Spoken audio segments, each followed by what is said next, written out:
A Tucson man tells the N4T Tucson investigators he was traumatized after trying to buy a new home once he received the area's covenants, conditions, and restrictions.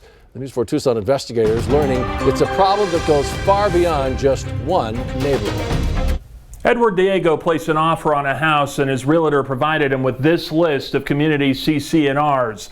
Most people may not take the time to read everything, but Diego did. What he read left him feeling in shock and in pain.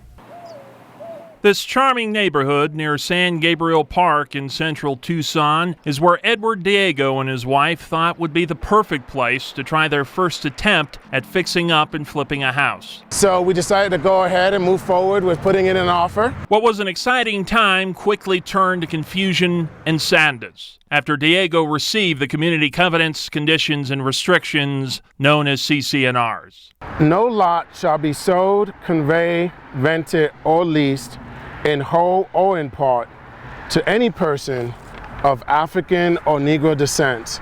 And for the purpose of this restriction, any person of more than 1/4 African or Negro blood shall be deemed to be a person of African or Negro descent.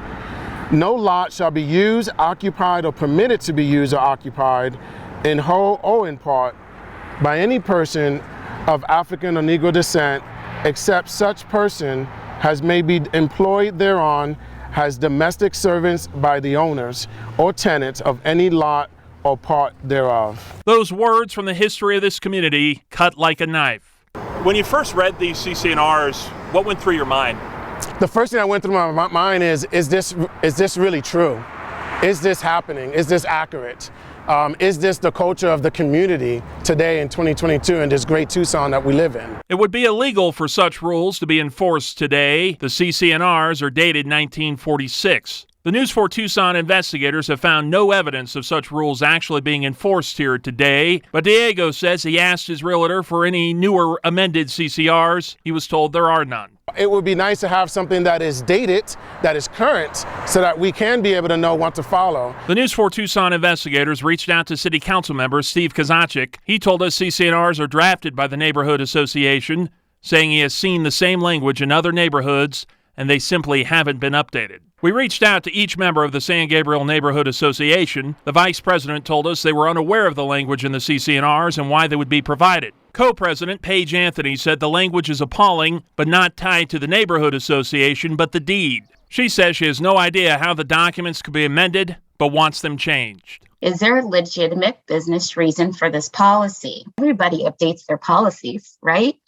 Shauna Tarboro is the deputy director of the Arizona Fair Housing Center. She believes, enforced or not, these old rules need to be amended and removed from the documents given to home buyers. If we're really serious about moving forward, moving the country forward, we need to have no trace of discriminatory language in any of our laws and in any of our housing contracts. For Diego, he says he's still planning to go through with the purchase and hopes he can be a part of positive change in this neighborhood. Perhaps I was brought along to stumble upon this CC&R so I can be the first to bring about a change, that I can be the first to bring about a culture change in that particular community. Paige Anthony says she's instructed their community liaison to investigate further and find out what they can do to try and change these CC&Rs. If you have a story you'd like us to investigate, email us at investigators@kvoa.com or call our tip line at 520-955-4444. Investigating for you, Cora Snylander, N4T Tucson.